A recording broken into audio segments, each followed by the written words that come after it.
realmente cuando hablamos de desinfección hablamos del proceso en el cual se aplica el cloro. Y el cloro viene en diferentes presentaciones. Tenemos que el cloro puede venir en la forma gaseosa, en la forma líquida o en sólido. Cuando está gaseoso, viene en la forma de cloro, Cl2, líquido, hipoclorito de sodio y sólido, hipoclorito de calcio. Bueno, como sólido, pues normalmente venden canecas de 40 kilos, pero también podemos comprar por kilogramo o hay unos baldes de 10 kilogramos. Eso viene en diferentes presentaciones. El hipoclorito de sodio, pues por ser sólido es el más usado, es el más comúnmente usado. ¿Por qué se usa? ¿Por qué es el más usado? Pues porque su transporte es más sencillo, su aplicación es más sencilla, no tiene tanto riesgo para la salud y pues se utiliza donde las plantas son muy pequeñas, entonces se puede utilizar para acueductos veredales, para escuelas, para piscinas. Ese es el que se utiliza principalmente en piscinas. Entonces, pues su uso es muy generalizado, se utiliza mucho en todas partes. Aquí ya me apareció los que están. ¿Quiénes son los que están pidiendo el ingreso? Yo, Inge. Nombre, Jensi Alexandra Martínez Torres. Jensi. ¿Quién más? Yo, Inge. ¿Quién es yo? Urani, sigo. Erika Yuranes. ¿Cómo aparece acá? ¿Y esto qué será? Yuranes, oiga. Pero ustedes que andan publicando o mostrando aquí que me muestra que triple X. No, ¿eso qué es? Si se pidió triple X, pidió unirse al grupo. ¿Qué más? ¿Lorena? Lorena Olarte, ingeniero. Listo. Vamos a rechazar a todo ese montón de gente. Mire esto. Esperanza Martínez, ¿la conoce? Modelo webcam. Jex Store. Uy, ¿eso qué es? David Delgado. Sorani Zamora. Vamos a rechazar ese poco de gente. Bueno, entonces teníamos que el cloro sólido es el que más se usa en el tema de piscinas. Su, su uso es generalizado y pues es la forma más común de encontrarlo. Y para agua potable pues también es muy común encontrarlo. El líquido viene en canecas de 5 galones. Algunos sitios lo usan, pero yo la verdad no lo recomiendo. ¿Por qué no lo recomiendo? Porque esta sustancia es muy volátil. Entonces, pues cuando viene en la caneca, él viene en canecas de 5 galones, entonces él viene en su caneca y trae una tapa. Y aquí está el líquido. Entonces, pues él cuando uno llega a la muestra, llega pues a la planta o al laboratorio donde uno lo va a usar y le toma la muestra y le hace el análisis, pues bien, está bien ¿de qué? De cloro. Pero ¿qué pasa cuando lo voy a aplicar? Pues tengo que quitarle la tapa. Entonces le quité la tapa y pues cogí con una bombita y empecé a dosificar. Entonces mientras él está destapado, pues estos gases se empiezan a liberar. Empieza a salir vapor de cloro. Y al salir el vapor de cloro, pues después de unas 2 horas o 3 horas, pues lo que encontramos acá es sola agua. Y el hipoclorito de sodio, pues ya se volatilizó, se fue y ya no tenemos nada que dosificar. Entonces, yo no lo recomiendo por eso, porque él se volatiliza mucho. Y obviamente, pues uno cuando lo compra, pues claro, ahí está, pero lo que lo dice la gente es que él se va a volatilizar y se pierde y estamos perdiendo plata. Y al final, pues no estamos aplicando nada de cloro en nuestra agua. En las plantas, el más que se usa es el cloro gaseoso, que viene en balas de 68 kilos o contenedores de 1000 kilogramos. Pues el tamaño depende del municipio. Municipios pequeños consumen 68 kilos, con municipios más grandes consumen, pues tienen contenedores de 1000 kilos. Por ejemplo, acá en Casanare, Yopal, Paz de Ariporo, Agua Azul, de pronto Tauramena y Villanueva son los que tienen esas plantas. De resto aquí, que, por ejemplo, Chames, Arrecetola, Salina, Trinidad, Pore, Paz de Ariporo, no, Paz de Ariporo no, Pore, San Luis de Palenque, San Luis, etcétera, etcétera, todos usan bala. Los municipios usan bala. ¿Qué problema tiene esto? Pues que el cloro gaseoso es venenoso, es tóxico, es corrosivo. Entonces, si ustedes van a usar cloro gaseoso, pues tienen que tener unos sistemas de control contra emergencias muy adecuados o unos equipos adecuados para eso. Y lo que pasa es que la mayoría de las plantas no los tienen. Entonces, es un riesgo tener cloro gaseoso, pero igual las plantas lo tienen, pero no tienen los equipos de control. Entonces, hay que tener mucho cuidado con eso. Cuando estén usando el cloro gaseoso, los equipos de contingencia, bueno, todo lo demás. ¿Por qué podemos usar cloro? Aquí no se pudo borrar más, pero bueno, ahorita cerramos. ¿Por qué se usa cloro? Y hay otros desinfectantes que es ozono y radiación ultravioleta. ¿Por qué solo usamos cloro? ¿Por qué solo hablo de cloro y no hablo de ozono? ¿Alguien ¿Por que los quiera? costos? El costo, ¿no? No, ¿Costos? es porque, digamos, el cloro usted puede dejar cierto residuo en el agua y eso evita que, pues, que haya crecimiento bacteriano o de algas y eso en las tuberías en adelante. En cambio, con ozonización simplemente se desinfecta ahí en el instante, pero más adelante en el sistema de tuberías, pues, si quedó alguna unidad por ahí, digamos, de alguna bacteria, pues se puede reproducir y ahí para abajo todo el agua queda contaminada digamos, de algún microorganismo. Entonces, en cambio, el cloro como se deja ese residuo, evita pues, que haga proliferación de algún microorganismo. ¿Qué ¿Me opinan los equivoco? demás? ¿Qué opinan los demás? ¿Ese Luigi está medio loco? ¿Qué dicen? ¿Alguien? No, no, tiene toda la razón el hombre. El Lo hombre que sabe, dice Luis es ¿cierto? muy cierto. Bueno, dice la norma que el residual de cloro debe estar entre 0,3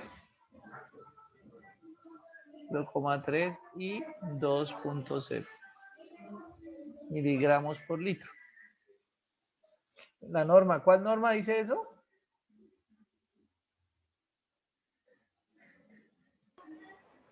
No, 2115 de enero. La resolución 2115, sí, señor. Entonces, pues la norma habla explícitamente de residual de cloro. Ella no dice residual de ozono o residual de luz ultravioleta. ¿Por qué? Pues porque no hay residuales de ozono ni de luz ultravioleta, solo hay residual de cloro.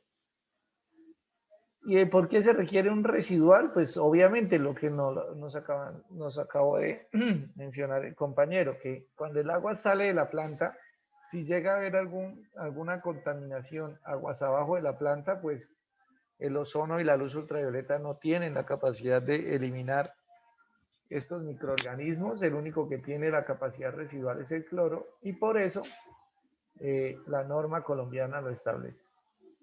Estos dos elementos sirven, el 0330 dice que se pueden usar, sin embargo, obliga a que siempre haya el residual. Entonces, pues acá en Colombia no se usa ese elemento, no se usan esos elementos por costo, pues digamos que yo no diría que por costo, porque puede que la luz ultravioleta producirla sea mucho más económica, pero igual no sirve para aguas, o sea, para después de que salga el agua de la planta. ¿En dónde sí se puede usar estos dos elementos como desinfectante? ¿Alguien lo ha escuchado o sabe en dónde se usan estos elementos?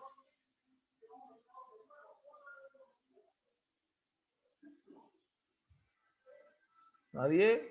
En enero yo lo escuchaba en prototipos. O ¿En sea, prototipos de qué? prototipos de desinfección. Que que no necesite, digamos, red de distribución para abastecimiento de agua, sino que una vivienda lo puede poseer y toma el agua al instante. Pues sí, son las vaquitas esas que nos venden, que supuestamente producen ozono. Ajá, ¿quién más? ¿En dónde más lo han usado o lo han En aguas escuchado? residuales para los procesos para los contaminantes persistentes, que es En aguas fotofento. residuales. También sí se pueden usar en aguas residuales, pero hay que tener cuidado con eso. No en todas las aguas residuales se pueden usar. Ajá, ¿quién más? ¿Dónde más?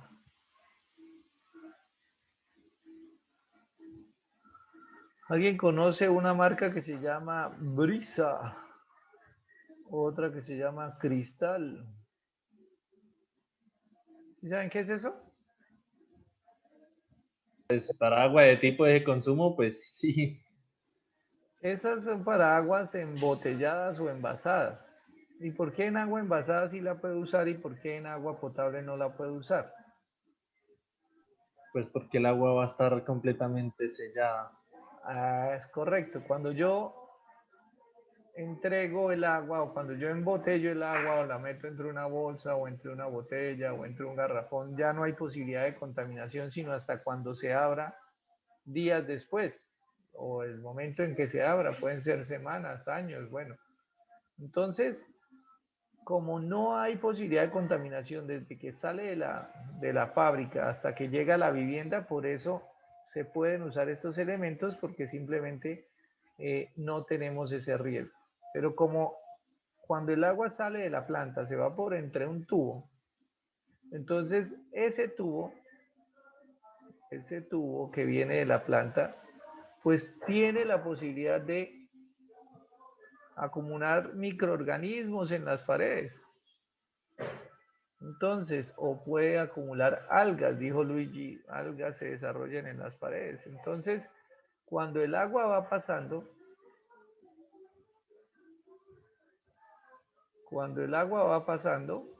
pues es posible que estas algas se peguen acá o que estos microorganismos se vayan en la corriente. Entonces, para eso está el cloro.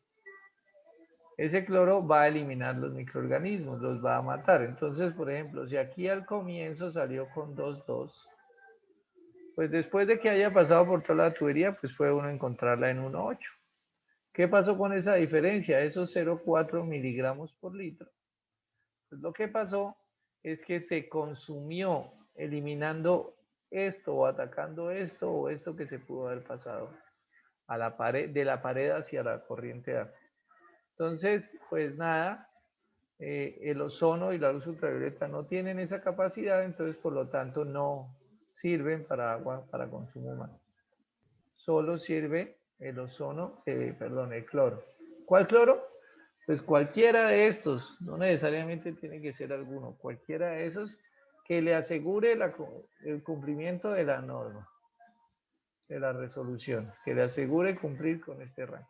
Este rango es en la red. Ese rango se toma, es más, todos los parámetros de calidad de agua se toman es en la red, no en la planta.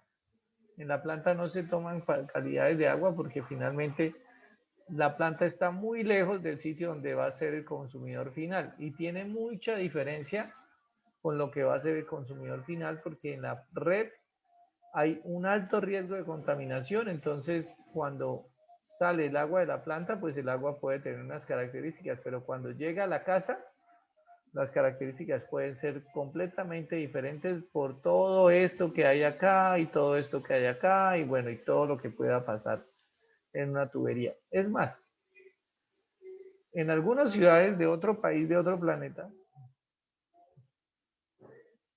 no sé si pase todavía acá en Yopal, creo que sí, porque hay días que no llega el agua. Entonces nosotros pensemos que tenemos un tubo de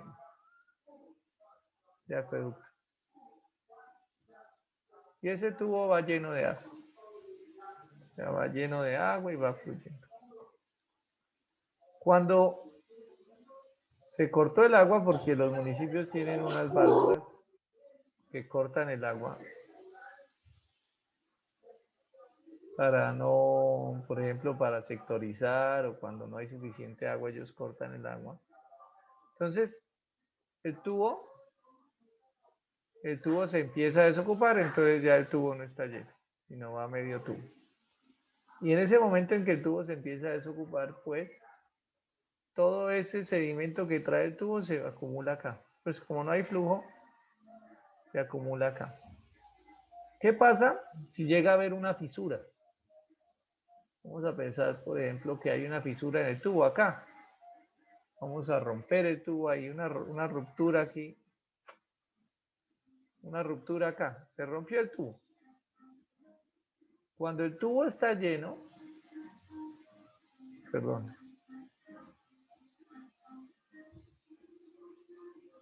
Cuando el tubo está lleno, sale agua. Es una fuga. Y no pasa nada, se pierde un poco de agua, pero sale agua, porque la presión dentro del tubo es mayor que la presión fuera del tubo. Aquí es la presión fuera. Porque afuera pues está la presión atmosférica. ¿Qué pasa cuando el tubo se desocupa? Pues el nivel del tubo está menor, el nivel está más abajo, el agua va por acá. Pero normalmente afuera están las aguas freáticas. Y entonces empieza a ingresar agua de ese nivel freático, pues porque el tubo está vacío. ¿Y qué es lo que hay en el nivel freático? Pues aquí pues hay aguas lluvias, pero también hay aguas residuales domésticas y hay aguas industriales y todo lo que haya en el acuífero, eso está entrando. Entonces está entrándole toda esa pichera y cuando nos van a volver a echar agua, entonces llegan y abren esta compuerta, empieza a llenarse el tubo, pues todo esto que se acumuló acá y toda esta agua que entró acá, pues se fue. Y cuando nos empieza a llegar agua después de un día o 2 días, no sé cada cuánto llegue el agua aquí en Yopal. Después de que nos empieza a llegar el agua, pues la gente dice, uy, pero tan raro, porque es que el agua está llegando olorosa a mierda, dicen algunos.